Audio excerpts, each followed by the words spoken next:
Hello, this is Watch All About.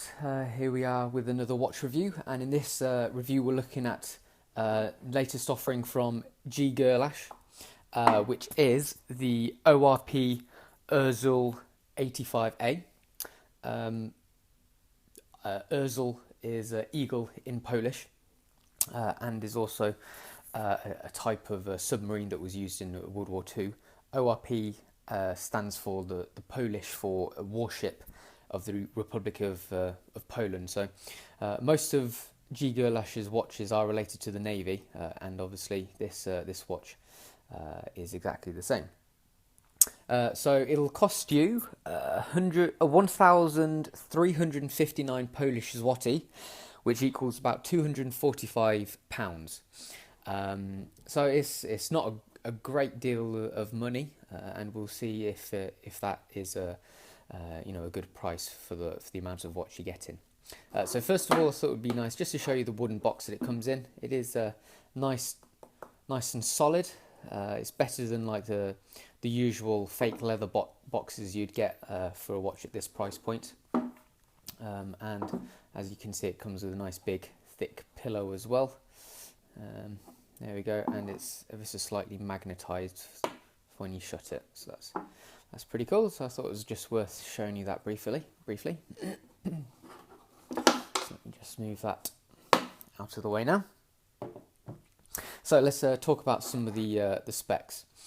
So it's 43 millimeters in diameter. It has a lug-to-lug length of 52 millimeters and a height of 13 millimeters. Now I've got about a 7.5 inch wrist, so I find that it fits me pretty well. There we go. There's a shot on the wrist. It actually seems to wear a bit smaller than a 43 mil watch usually does.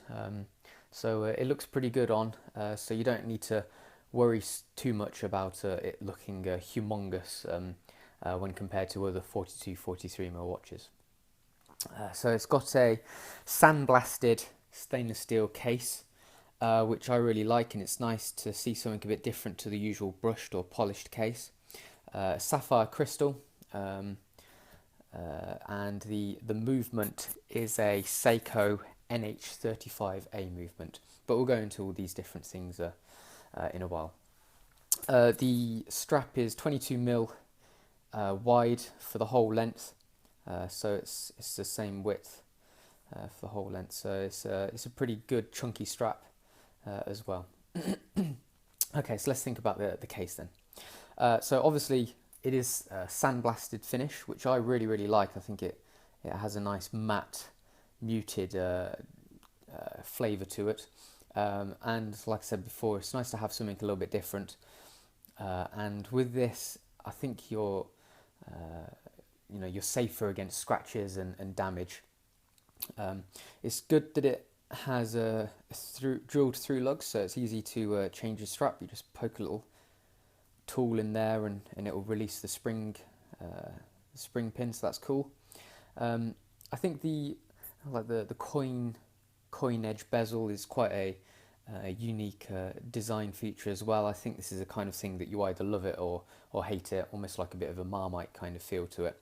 Personally, I don't mind it. I don't particularly like the design, but saying that, I do really like the overall design of the watch, and believe it or not, it's actually, when I've been wearing it, I've received one of the most amounts of comments on it than any other watch. So obviously when you are wearing it, it does appear to be quite an impressive looking watch that loads of people like. On the left hand side we have Orzel 85A, quite deeply etched on the side, which is good to see. Thankfully it's not like big and horrible like an Invicta watch, but it's quite thin text, so it looks a little bit more subtle than that, and it suits quite well. And then on this side we have a nice big onion crown. It's screw in, and as you can see there, it has the Gerlach logo very lightly etched in the end. We'll have a look at that closer with the macro lens on. So if I just unscrew it, the grip is good.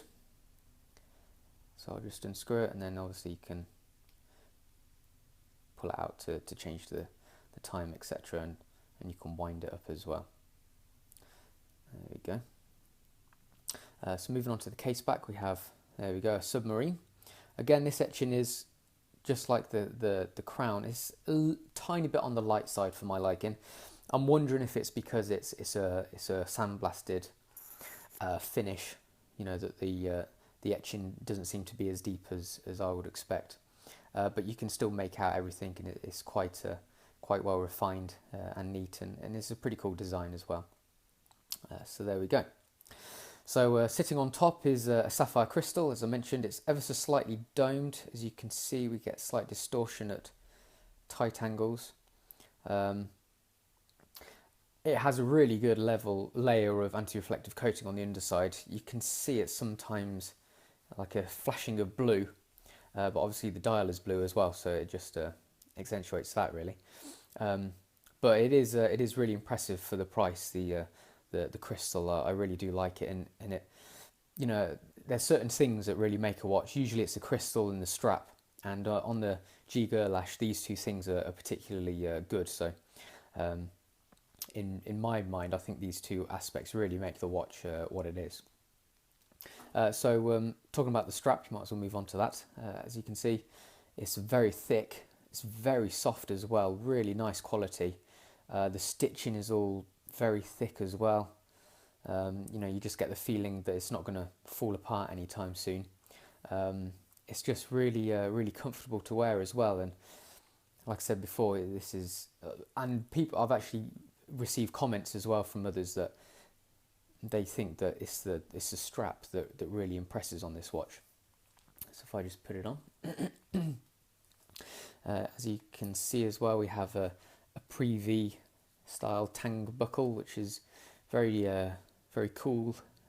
It's brushed, not sandblasted, so it looks a little bit different to the case.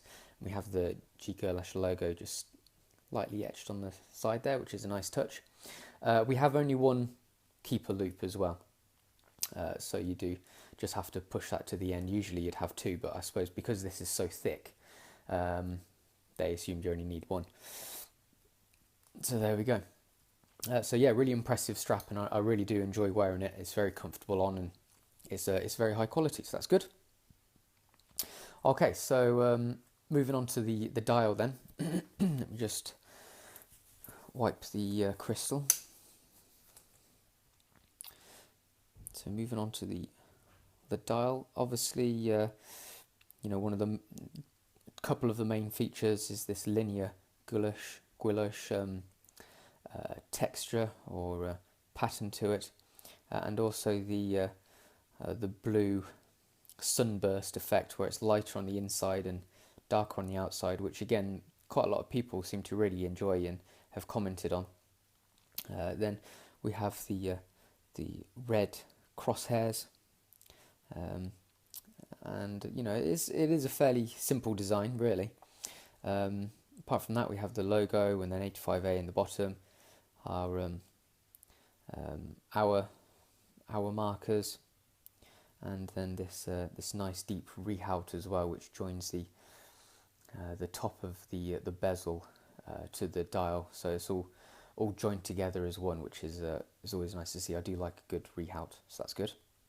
The rehaut, I'm a bit confused why they've got 1 to 15, but you know, a bit of a design feature there, I guess, but it's not, doesn't really do a whole lot, because usually you'd have, you know, 1 to 15 if you can move the bezel, and you can use it as a countdown timer or a count up timer, but never mind.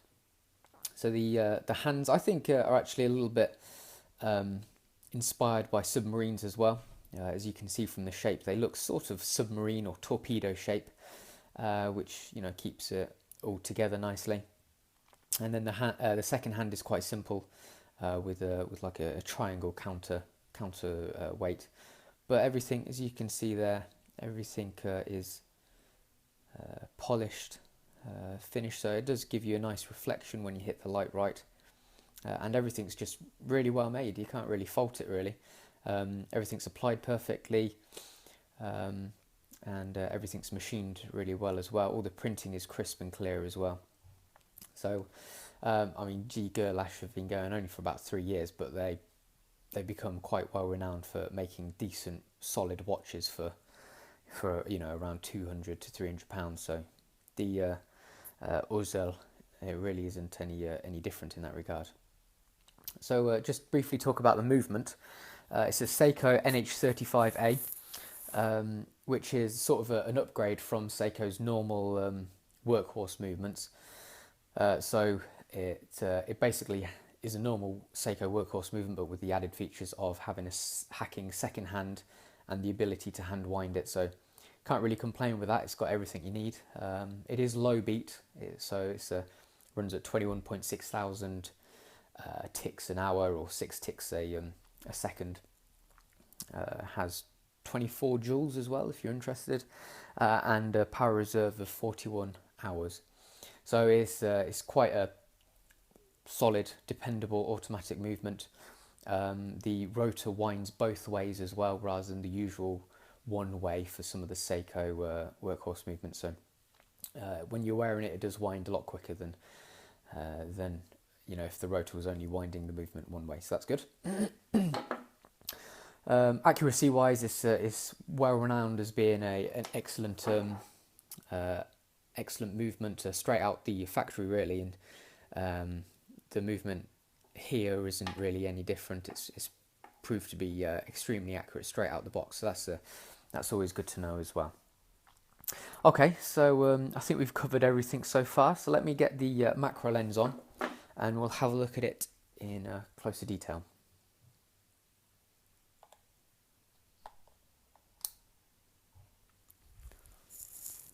Right, let's see then. Okay, so let me just reset the time. Just move that minute hand out of the way. There we go. So let's start with the dial then. If I just clean the crystal again. So here we go. See the printing is all nice and fine.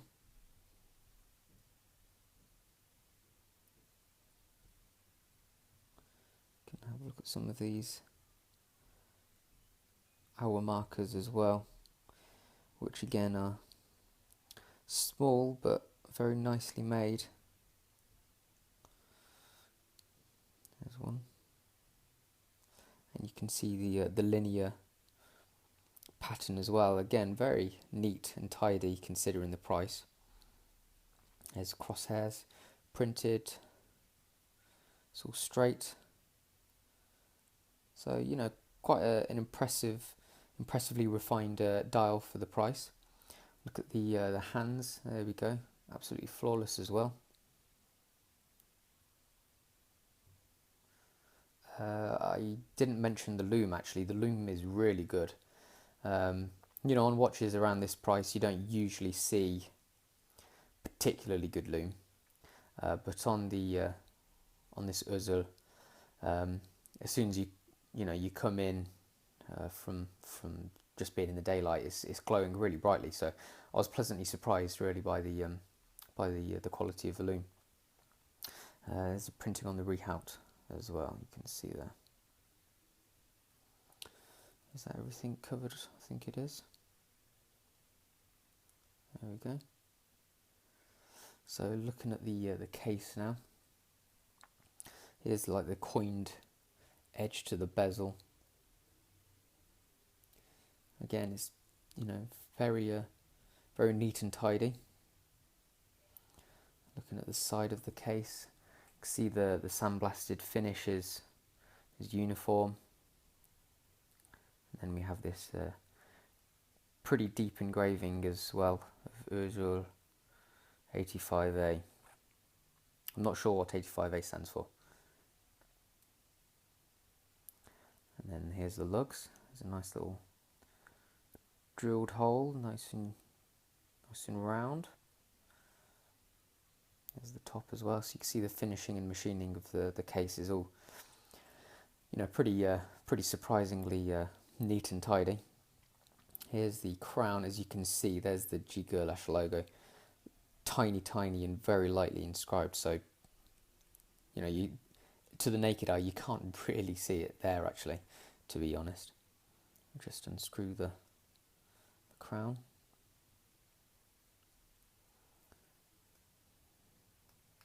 There we go, there's the thread.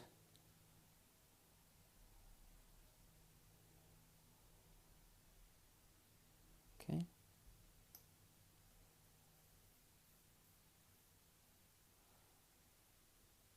Oh, I forgot to mention as well, it's got a 100 meters water resistance rating as well.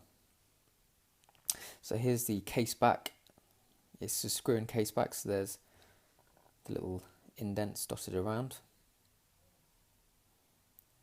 And here's the engraving of the actual submarine itself. And we have some information dotted around it as well, like the model, fact that it's made in Poland. Oh, it's 200 meters of water resistance, my apologies. And there we go, some more text dotted around there.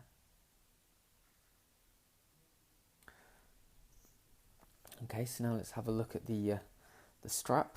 So here's the top, and some of the stitching, as you can see, it's pretty thick and chunky.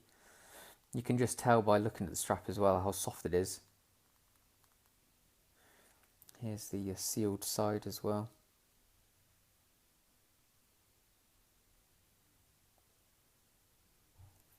And then the underneath as well, we have nice stamps, nice and deep and very definite. There's the size, and then over here some more text. So yeah, the strap, the leather is quite impressive for the price. Usually watches around this you don't get the best leather strap, but I'm pleased to say that this is really good. And then here we go, just finally the buckle. So we've got the Gerlach logo quite deeply etched there, which is nice to see. Obviously it's a brushed finish. And we have the shape of the tongue as well. Okay. There we go. So, for £245 then, I think it's a brilliantly made watch. You can't complain at all with the build quality. It's very impressive. You know, the specs are all there as well. Very nicely finished. Sandblasted case, decent Seiko movement, really impressive sapphire crystal as well, and a beautiful leather strap. You get a 2-year warranty as well, and a pretty nice wooden box, which is nicer than usual box. So in that regard, you do get a lot of watch for your money. So it's all down to the design, really. If you like the sunburst effect of the dial, I think there's two things that really you need to be okay with. That's first of all the sunburst effect of the dial, and also the coin edge of the bezel. And if those two things really call out to you, then I highly recommend it. I do really enjoy wearing it, although the design isn't completely to my taste. I still really enjoy it, and I get so many comments on it as well. So it's obviously an impressive looking watch to passers-by as well. So there we go. So this was the Gerlach ORP Orzel 85A, and this is what it's all about.